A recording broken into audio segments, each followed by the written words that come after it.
Good morning, everyone. My name is Dr. Brent Wright, and I'm the current president and soon to be immediate past president of the Kentucky Medical Association. I am pleased to welcome each of you this morning and thank you for taking time out of your weekend to be with us today and tomorrow. It has been my great pleasure to represent KMA through these very challenging times as we all learn a new normal in the era of COVID-19. While it was not exactly what I envisioned my presidency to be, it has been an honor to serve and to see how important and impactful we have been as an association in providing accurate and concise information to physicians across the state during the pandemic. I encourage you to visit the KMA website, contact staff, or reach out to your district trustee to learn more about the value and importance of KMA membership. The KMA gets its strength in numbers, and we want the voice of every Kentucky physician to be heard. These are trying times, so it's more important than ever for our members to join together in advocating for what's best for the practice of medicine and patients across the Commonwealth. The KMA Meet the Mandate sessions have been very popular in the last several years and have allowed KMA to provide an opportunity for physicians to obtain required CME for licensure. We are very excited to be partnering with the Kentucky Board of Medical Licensure to provide this weekend sessions focusing on the clinical considerations of substance abuse and critical components of proper prescribing. We are extremely thankful for the support of the Federation of State Medical Boards Foundation, and the Kentucky Medical Association gratefully acknowledges the unrestricted educational grant from the Federation's foundation in the amount of $10,000 to support this educational opportunity. We have worked to provide a robust agenda and expert speakers on a variety of topics concerning substance abuse. Your participation in all of the virtual symposiums will provide the 4.5 hours of CME required to meet the House Bill 1 mandate for licensure. CME credit will be issued upon receipt of your completion of the SurveyMonkey evaluations. We'll begin this morning with our keynote speaker, Mr. Christopher A. Kresnak, Supervisory Investigator with the Drug Enforcement Administration.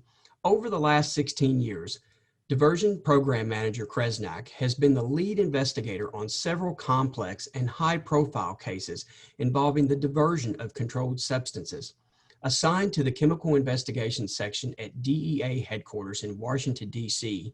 in 2019, Mr. Kresnak coordinated several worldwide investigations into the illicit sale of precursor chemicals used to produce illegal fentanyl and coordinated DEA's effort through international law enforcement, bringing to a halt several transcontinental criminal organizations' attempts to produce fentanyl.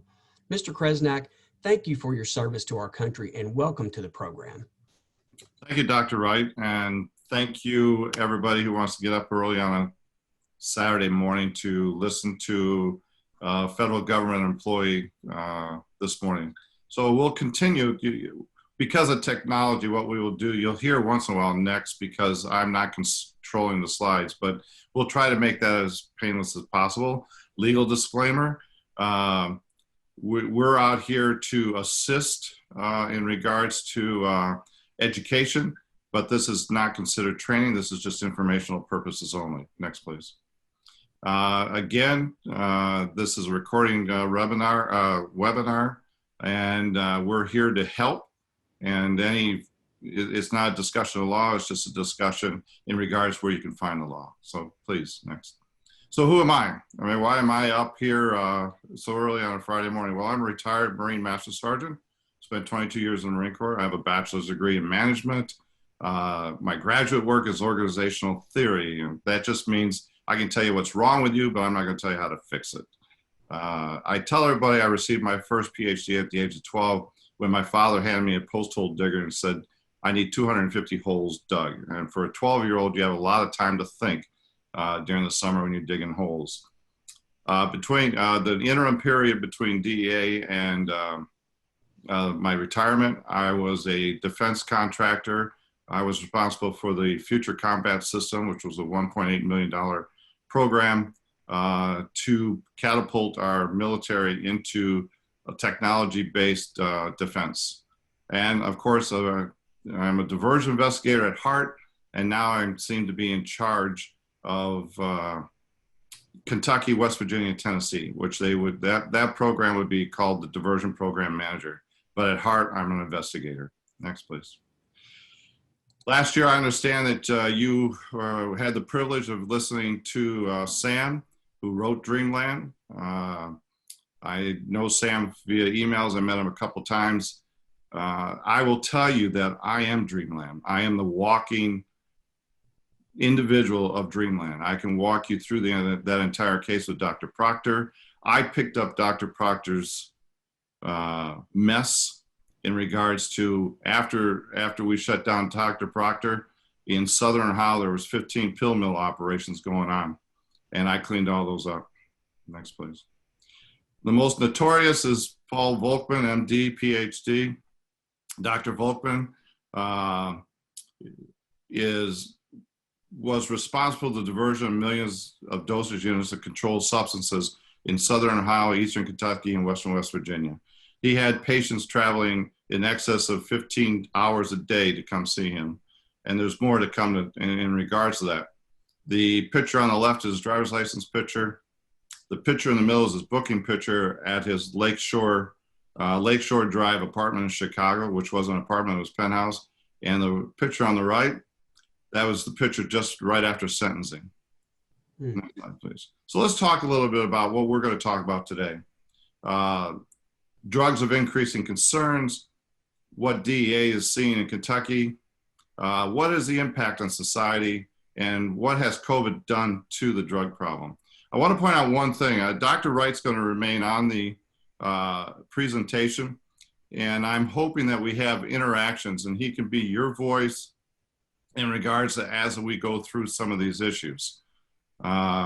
So what is the diversion control mission? Well, we're here to protect, prevent, detect, investigate the diversion control substances from legitimate chains while ensuring there's an adequate supplies of controlled substance to meet your needs, meet the legitimate medical needs. And as Dr. Wright went through my bio, we are the competent authority in international law when it comes to precursor chemicals that produces illicit drugs. Next, please.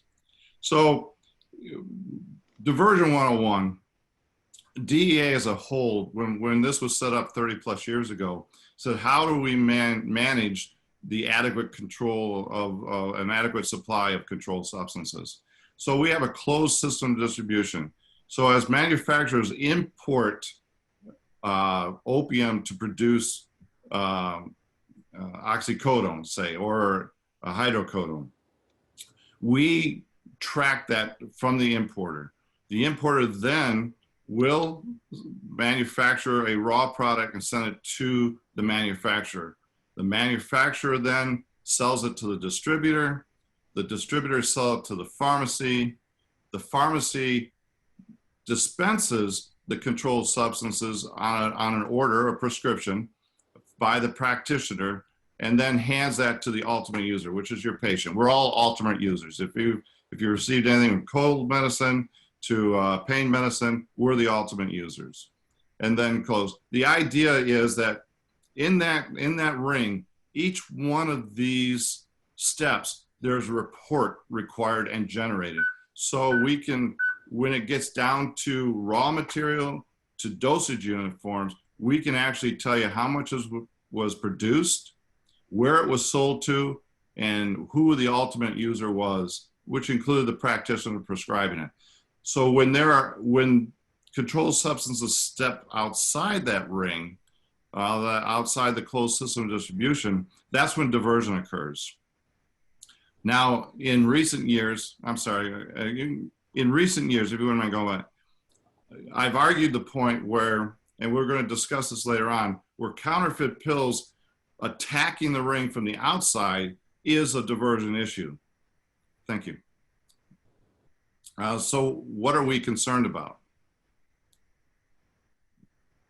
So we look at drug trafficking organizations, these DTOs, when it comes to pill mill operations, believe it or not, it could be your next door neighbor. They don't have to be large cartels. One of my cases, there were a family organization in Appalachia in which neither one, they were high school teachers, and they were diverting tens of thousands of controlled substances to supplement their incomes. It is maximum profit. You can use as a scale on the street when it comes to counterfeit pills.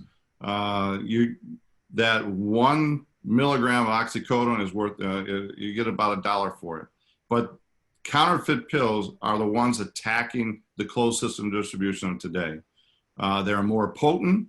They're frequently contain multiple controlled substances. So, well, just this past week, DEA shut down a lab in which the counterfeit Oxy 30s contain oxycodone, fentanyl, and alprazolam, which is the basic ingredients for Xanax. So drug dealers, drug trafficking organizations, they don't care about the quality of the drugs. They're just producing these counterfeit pills. Heather, go ahead. So here are some Oxy 30s that we see commonly known. Can anybody tell the difference between the 30 milligram legitimate produced pill or the counterfeit pill? Heather? So on the left, you're going to find that is an oxycodone 30 milligram pill. On the left is the counterfeits. These counterfeits are so good that we go to industry often to make sure that they are counterfeit. Here's a pill press operation was taken down recently. The picture on the right is actually a pill press. Those are commonly purchased through the dark web, and even certain stores will sell them. Those are not illegitimate to hold. You can legally own a pill press operation. Think about it. Vitamin supplements. There are tons and tons of different mom and pop stores and even large firms that produce tens of thousands of legitimate products using these pill presses. It's not illegal to own one of those pill presses. There are requirements for the owner to report to the DEA that they do own it. On the left is the results of this pill press operation. Those little blue bags are full of counterfeit oxycodone 30s, all laced with fentanyl. This operation itself was producing roughly about 500,000 dosage units of counterfeit Oxy 30s a month. Next, please. Yeah, Chris, if I could jump in, I've got a question about that. I'm amazed I've looked at these slides with you in preparing for today, and I'm just amazed at looking at the quality of pill that can be produced. And it looks like a manufacturing area or a storage facility where they put these pill presses, and the quality of product is counterfeit. Are counterfeit pills, are they considered diversion? I think that a lot of us feel diversion is obtaining a script and then taking meds from people received from a pharmacy and then diverting those for illegal activity. But is the counterfeiting fall under diversion? It does, and that's a very good question. Let me give you a real life situation. We had a small mom and pop pharmacy that it's very tough for them to compete in today's market in the pharmacy world between insurance and manufacturer controls, but their customer base were all addicts. They went out to one of these illicit labs and ordered tens of thousands of counterfeit oxycodone and passed them off through their pharmacy to the patients. It wasn't until some patients started dying that we realized that there's a connection there. Unfortunately, sometimes we are reactionary. We try to be proactive, but it does happen. So yes, there is a big concern. Dr. Wright, I don't know if you know the singer Prince, his story. Excuse me for a second. I'm familiar. So those physicians who are not, Prince was addicted to Xanax. His physician identified that and was weaning him off. But Prince was so hooked on Xanax that he sent out one of his groupies to go out and get him some Xanax. The groupie comes back with counterfeit that's laced with fentanyl. Prince obviously passed away because of that counterfeit pill. So it is a big diversion issue. Okay, thank you. You're welcome. So what we commonly see is there's what we refer to as the Trinity cocktail, which is a hydrocodone product chased with a Xanabar and tramadol. And these are, some of you are saying, who in the heck would prescribe such a cocktail? There are physicians that go rogue and will just write a prescription for these. Now, on the other hand, you as physicians, you may get conned. You may see someone who's saying, look, I need this. And you feel sorry for your patients. You have an obligation to take care of your patients. We understand that. Keep in mind, and I'll probably reiterate this one other time, that the physicians that DEA are involved with in regards to illicit behavior is less than 1% of 1%. You all are doing your jobs. You are all doing and bringing your profession to help people, especially in time of COVID. And your profession is so important to us. We are not out there getting every doctor. We look at the worst of the worst. Dr. Volkman killed 39 individuals with his cocktail. Portsmouth cocktail, what Sam forgot to, was not privileged to, was considered oxycodone, hydrocodone, Xanax, and Soma. And those of you who have studied the pharmacology in that knows that Soma relaxes you. Oxycodone is going to be a depressant. Hydrocodone is going to be a depressant. And the Xanax is supposed to keep you awake. So what we found in these deaths is the multi-drug intoxication. And we dubbed that particular cocktail the Portsmouth cocktail. That's how notorious that cocktail was. And he was not writing 120 oxycodone.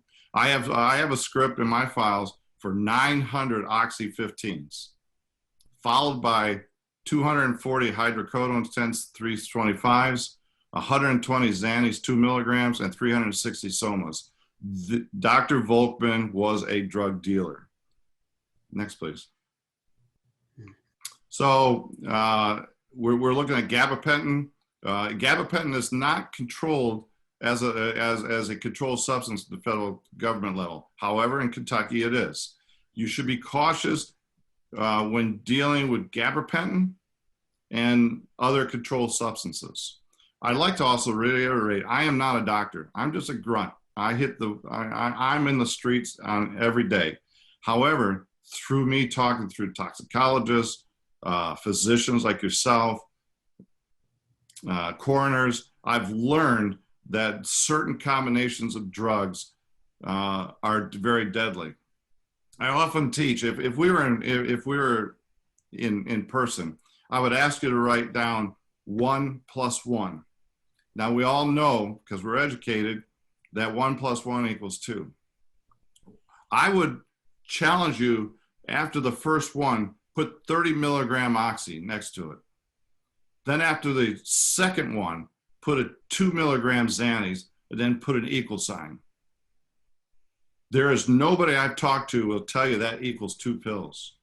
We do not know the synergetic effect of what oxycodone and alprazolam does. There is no comprehensive study that shows interaction with other drugs, specifically with those 2 drugs.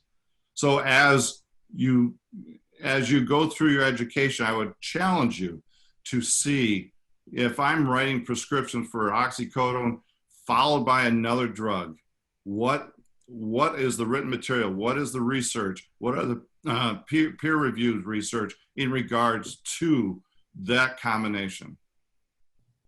Next, please. So we are seeing a large influx of Suboxone being diverted. It's probably the #1 drug diverted into prisons and penitentiaries, jails. It's easily smuggled, especially the tabs. Suboxone is a wonderful drug when treating addicts. I would recommend those physicians that are data wave physicians, make sure you follow the literature, make sure you're doing everything right, according to Sampson, excuse me. We only, it is a controlled substance, and we are seeing tons and tons of Suboxone being sold on the streets.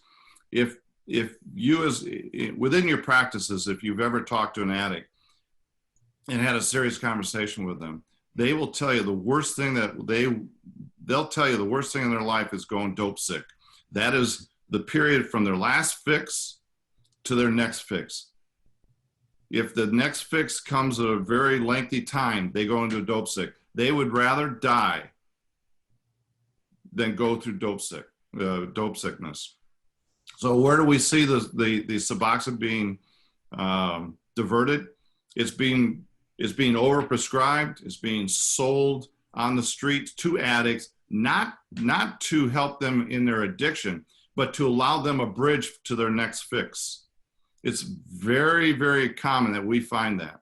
The other day I was in a small town in the hollers of West Virginia, and the pharmacist, which is right next to a Suboxone clinic, called me to his Dipsy dumpster. In there, we found over 170 Suboxone comes in strips. Those strips were removed from their packages, and those packages discarded right behind the treatment center. That is a sign for us that says, wait a minute, we are looking at perhaps a different type of pill mill.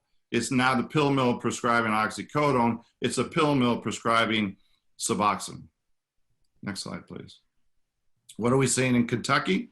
That's a good question. I am a resident of Kentucky, by the way. So it's dear to my heart. So we pulled some data in regards to what's being distributed through Kentucky and hydrocodone. The height of this chart is obviously 2019, and we're only halfway through 2020, and this data was pulled the 1st of June. But look at the total amounts. It's 490,000 dosage units.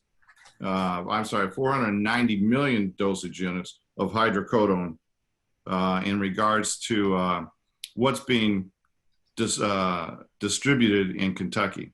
These are written prescriptions. Next slide. Oxycodone, we're seeing a little bit of trend slide on that, but that's because the addicts are seeking hydrocodone and gabapentin. You know, I've got a question, Chris. Yeah, go ahead, Dr. Ray. And maybe if we could go back to the hydrocodone slide. Sure. You see those, you know, you look at 2016, 2017, and then you get, you know, a rather prominent bump in 2018, 2019. What is any reason for that, or what? You just look at the graph, it seems like those really stand out. Well, I could look at it two ways. One, we have several distributors. This data is pulled from distributors. Okay. And we have had several distributors open in Kentucky. Not that they're illegitimate distributors. It could be that larger operations have shifted their distribution operations to Kentucky. Okay. So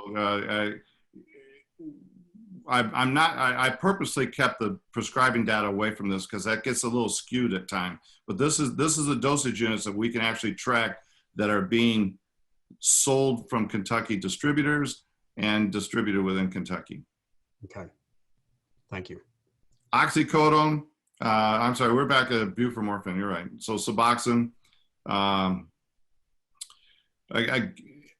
can't tell you, it looks like it's leveled off, but I will tell you that it seems like between methadone and Suboxone, we are opening treatment centers almost on every street corner. But it is leveled off as far as, again, these are distributors' numbers, but 300 million dosage units tells you that we in America have to look at how we're prescribing these meds. I like this one, and I threw this in there just before we present this slide. Those of you who are prescribing Adderall, Vyvanse, Ritalin, Adderall alone in 2019, 360 million dosage units in 2019. Now, the The manufacturer of Adderall and Vyvanse is located here in Kentucky. I will tell you on a quarterly basis, because we go in there and we do inspect these companies, on a quarterly basis, that's their quarterly number. Now, these are dosage units sold in Kentucky. I give you these numbers just to let you know that there's a lot of medicine out there, ladies and gentlemen. So what are we seeing commonly controlled? We're seeing methadone diverted, oxycodone, and hydrocodone on a nationwide basis. Next, please. So how are we affecting society and our drug use? This is nationwide. Almost 70,000 people died in 2018 from overdose deaths. I will tell you that's an increase. Some of it's driven by counterfeit controlled substances laced with fentanyl. There's no coming back from when I was working out of Cincinnati. We followed up with a fire department that hit a guy 15 times with Narcan. And he came back. So what is 70,000 dosage units? You cardinal physicians, and congratulations, but you can fill your stadium and then some. So as we cheer on our favorite teams and football stadiums, look around. I ask you, part of this presentation is my outreach to you, saying we are all part of the solution of this.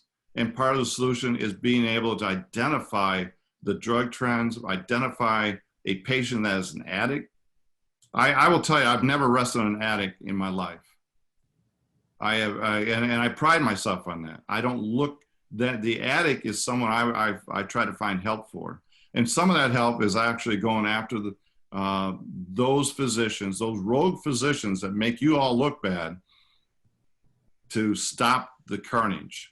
So the Kentucky overdose deaths, 1,300 overdose deaths in 2019, and 750 of them were related with fentanyl. So that tells us the counterfeit pills are attacking that closed system of distribution. Gabapentin, again, I can't stress that enough.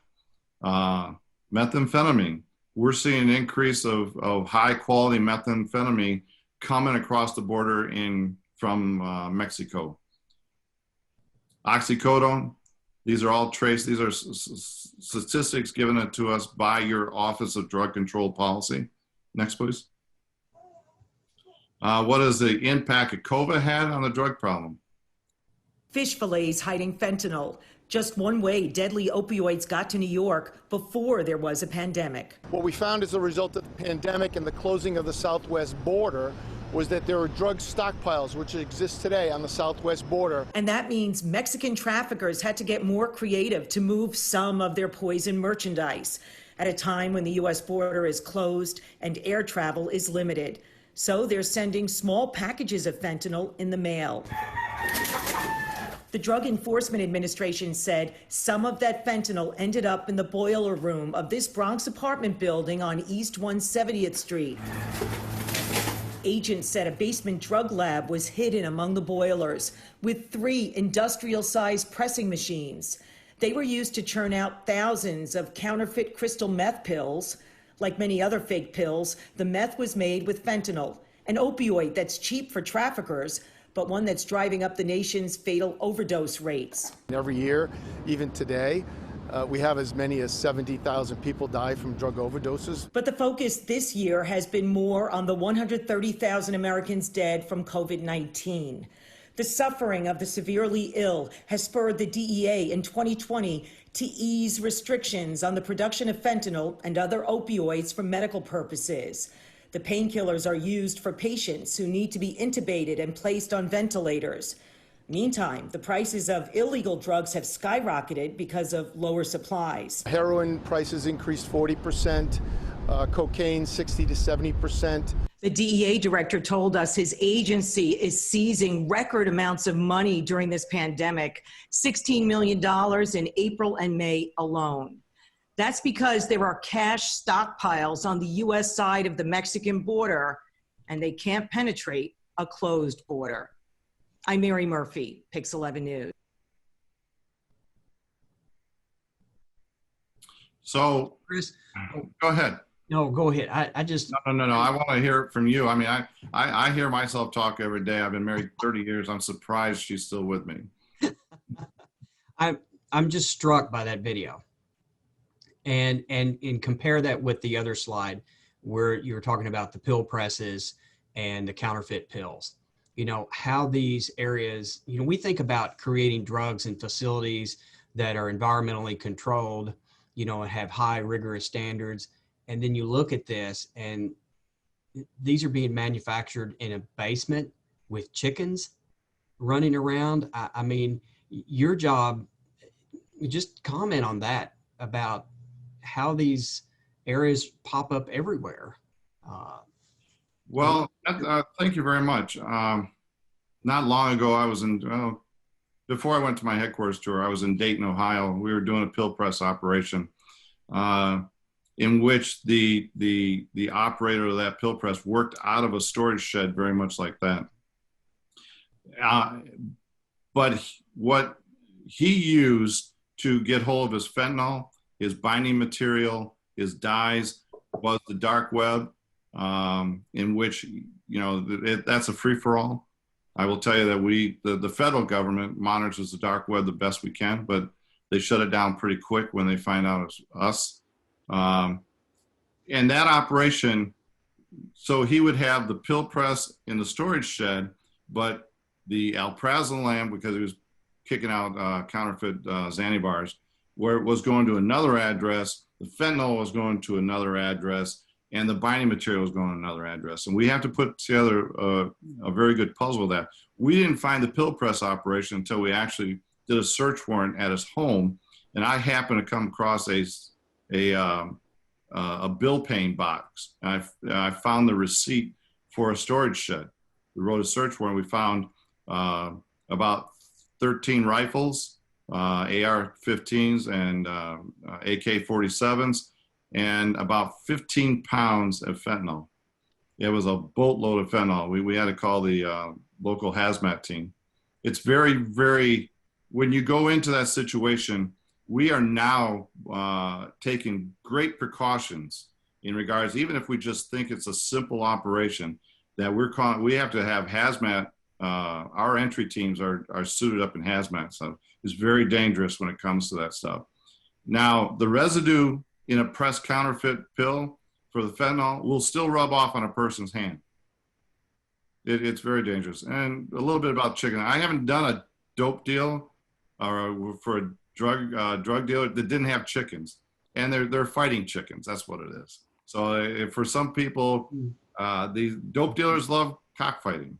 So, Chris, our audience here, I'm starting to see some questions pop up. Sure.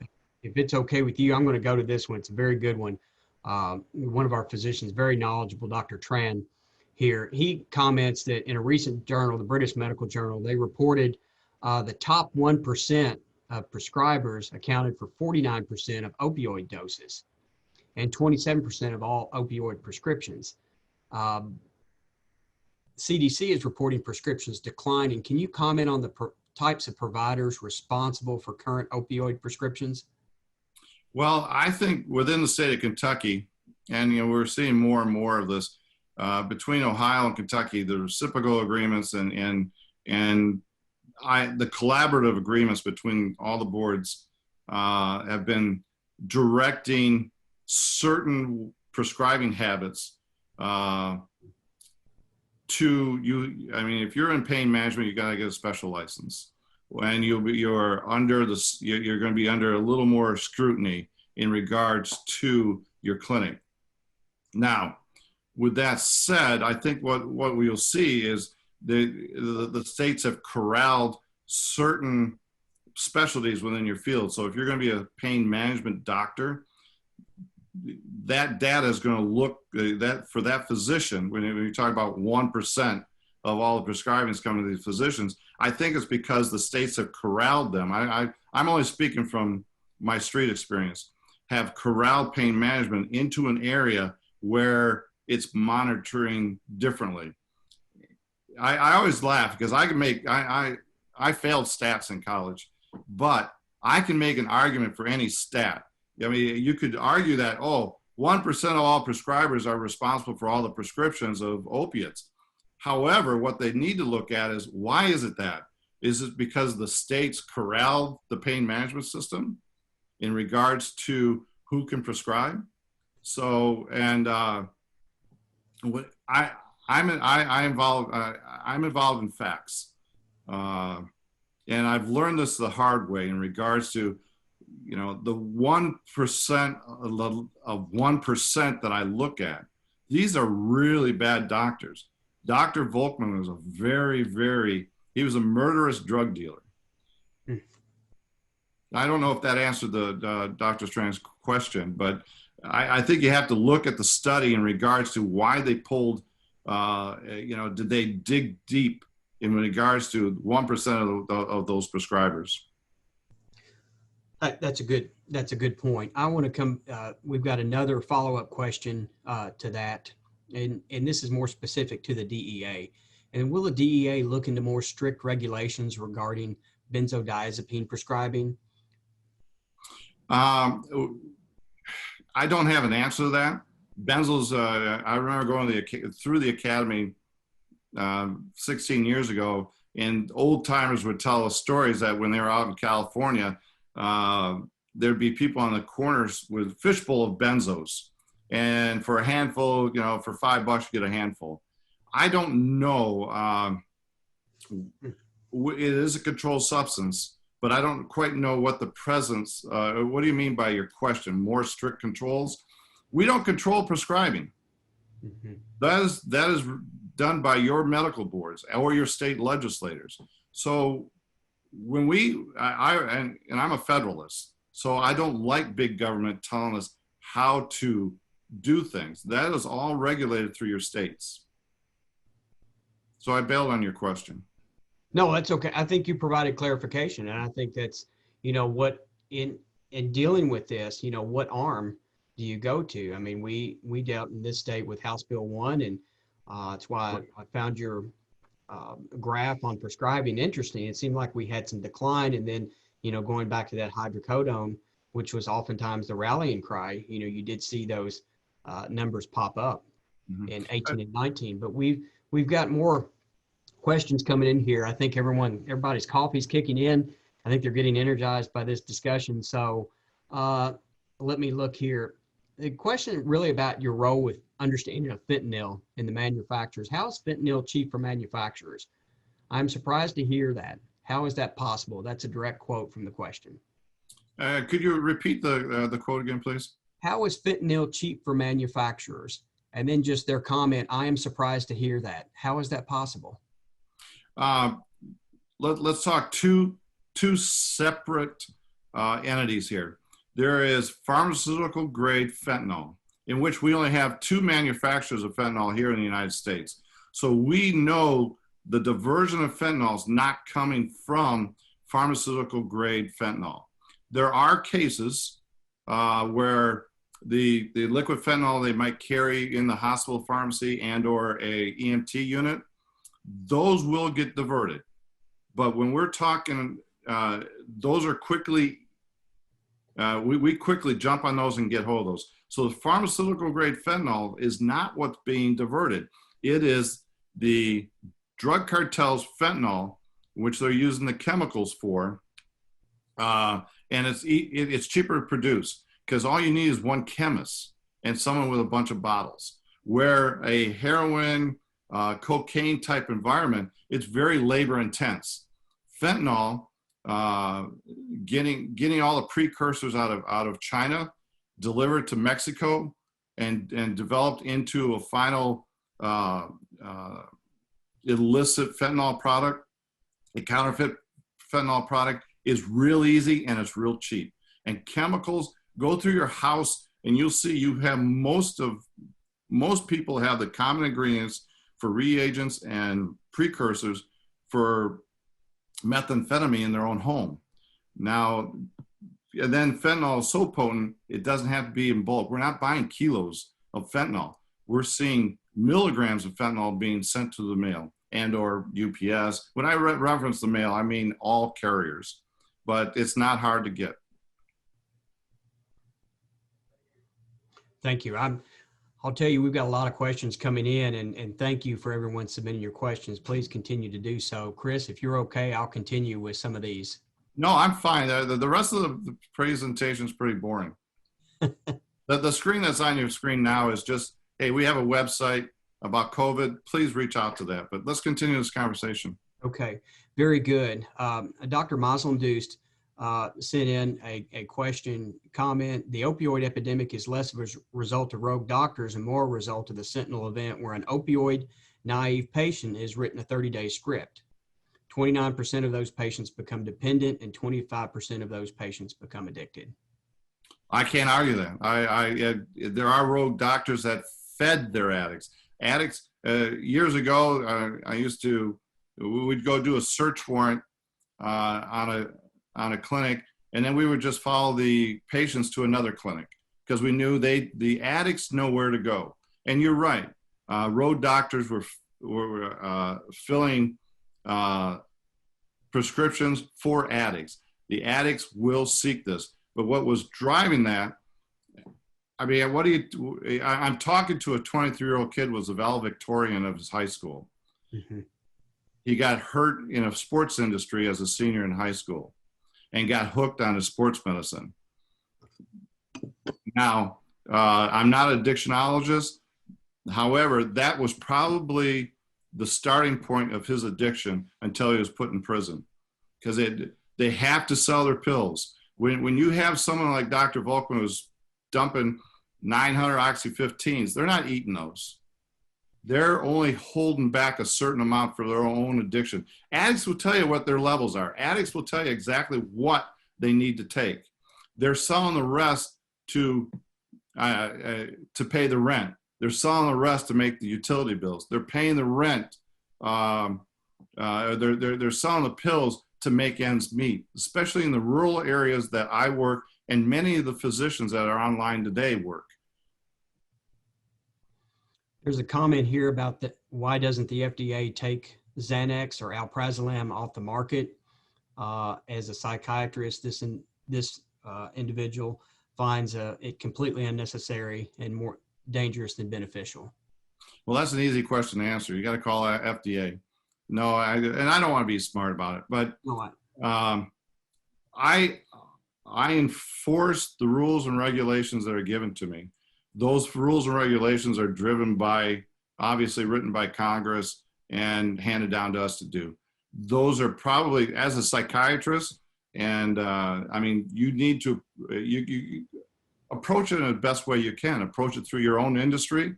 Say, look, if we lobbied that this is a bad drug, that's how you're going to get things done. We're enforcers. Very good. I'm going to give you a question, and I'm going to continue to look through some of our questions. We've had a lot of input here. Where you are in your role, in your professional role, in your experience, and what you see from the DEA, because I sense from some of your comments, this is about what you have control of and what your realm of influence is. What are your biggest focus areas going forward to address the issues we have before us? Well, I think now, and you and I have talked about this earlier, I don't want people to think that DEA is the guys who jump out of helicopters in black suits with long guns and coming to crashing through the doors on a professional practice. What I have learned and the way the mindset of the DEA is, we can't enforce ourselves out of an addiction problem. As diversion investigators, we are interacting with more people than the enforcement side. So education, we're focusing on education. I will tell you that I recently had a conversation with all my investigators in all 3 states, and there's 3 areas that we're going to focus on. This is not a big secret. When you apply for your DEA registration, we're going to take care of you. We're going to educate you we're going to move forward and make sure you get your registration properly. Why? Because you are a paying customer. We're going to enforce the laws. So we're going to look at criminal complaint case. Those rogue doctors, physicians, drug traffic organizations that are dealing with illicit controlled substances, not for legitimate medical purposes. We are going to fight that. That's where we stop diversion. When we pull a bad doctor off a bad pharmacy or a drug trafficking organization off the street, it's helping you. And then we're going to educate. We're gonna up our game in regards to everyone that has a DEA registration is subject to unannounced inspections. We're going to go out there and talk to our registrants. We're going to talk to you as the physicians. We are going to, in those talks between the pre-registration investigations and our investigations, our inspections of you all, we hope to educate you. All right, I'm going to go to a question because a couple of questions, and we've even had people comment they want these questions answered. So we've got some lobbying going on in our chat. Is fentanyl present today in our illegal market, and is it coming out of China? Yes, and it's coming from all over the world now. The most of the flow, China recently made the production of fentanyl illegal in their country, and they have been partners with slowing down fentanyl coming directly from China.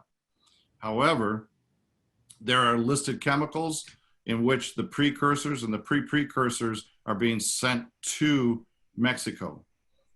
Those precursors are legal chemicals, but they're used for they can be used for illicit drug production. So it's coming out of it comes out of less out of China and more out of the southwest border. And you just heard our administrator tell you that, yeah, because of COVID and shutting down the border, we're helping the drug problem in the United States. We have another, Dr. Paris asks, is fentanyl here in Kentucky? Oh, yes. I mean, I just, and it goes from the western part of of Missouri borderline all the way up to the Appalachian Ashland, Paintsville. The Big Sandy is flowing with fentanyl. I know I'm continuing to monitor these questions. We've communicated to everyone on our broadcast today on the CME that if there are questions that still come in, we'll work to communicate with you and try to get those answered. I want to throw something out there that I think that your slides alluded to early on, and that is sort of this migration as we look to tamp down one area, whether it's oxycodone or hydrocodone. We have other areas pop up. Heroin. You see so much about heroin, and then now you have the synthetic fentanyl, and then what your perspective, and then you say it's these synthetic fentanyls are coming from all over the world. I mean, one, I look at this as an overwhelming and daunting task that you have, but maybe a comment too on the more granular level. What is it that as we take one thing away, other things become more popular, such as Suboxone, Neurontin? I think it's supply and demand. We are looking at more. During the heyday of Dreamland, we were writing affidavits in regards to why we were doing search warrants there. What we have learned, and you fast forward to today, where Dr. Volkman was prescribing this Portsmouth cocktail of 1,000 pills for every visit, the bad guys were reading our affidavits and they were reducing it. Well, if they did a search warrant on Dr. Volkman for 500 pills, we're going to reduce it down to 250.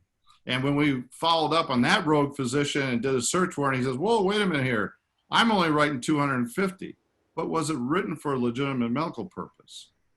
It's a long story to tell you that the trends are going to change based on state regulators, state legislators, all looking at a certain problem. Most of us in our lives, even as a physician, you're reactionary. A person comes in ill, you're reacting to that illness. It's no different in law enforcement or state legislation. We react. We do have working groups to decide what are the trends, what are we seeing, but it's still, by the time we get done examining the problem, it's already behind the power curve. So I don't know why these trends are. They just happen. We just, the number of oxycodone pills haven't really changed. We reduced it by 10%, but think about it. Think about what 10%. There was a physician right after Dr. Volkman in Wheelersburg, Ohio. This physician ordered 1.2 million oxycodone products in less than a year. 10% is, what is that, 12,000? That's 120,000 pills. But look at it on the scale of the United States. That 1.2 million dosage units this physician ordered was a pinhead compared to the number of dosage units. It's just a matter of how the addicts react to their source of supply. Chris, there's been calls in this state for other classes of providers to get controlled prescribing rights. Do you have any thoughts on that? No, I really don't. That really is up to the state on how they want to do that. Again, if you look, so our reference is Title 21, the United States Code Title 21, and the Code of Federal Regulations 1300. Nowhere in those two references does the federal government tell a physician how to prescribe anything. So in particular, your state legislators here in Kentucky, they're the ones that, and through the medical boards, is telling you what's the best course of treatment. Okay, I'm communicating here. We've got several questions coming in on gabapentin. I'm going to ask Miranda Mosley to read those. She has those in front of her. Thank you so much, Dr. Wright. I'll just try and summarize these as best I can. I know we're coming to our closing time together this morning. The first question asks about whether or not gabapentin itself is addictive, or is it more of an augmenting type of pain reliever in combo with other drugs? And a follow-up to that talks about asking for more comments about the trends the DEA is seeing with gabapentin. I think many of us view it as a relatively safer, less addictive option compared to opioids. I can answer that only from an investigator's point of view. I will tell you that addicts are seeking gabapentin because for them, it increases the euphoric high of the prescribed, of the controlled substances. I'm not a pharmacologist. I can't tell you what the combination of those two drugs do, but it's driven by, remember, you should practice medicine based on your education. One of the red flags that we see is when a patient comes in and tells a physician, I want this, only this works for me, and I can use Vicodin. So you have Vicodin, and then you have, oh geez, now I'm brain, but they're the different sizes. When a patient comes in and says, no, I don't like the Vicodin 1025s, I gotta have the yellow pill. That tells you that is a red sign of diversion, or a red flag of diversion. The same with gabapentin. And I can give you as a warning sign that when one of your patients comes in and says, I need this, that's probably a red flag that you need to sit down and have a conversation with your patient in regards to why do you need this?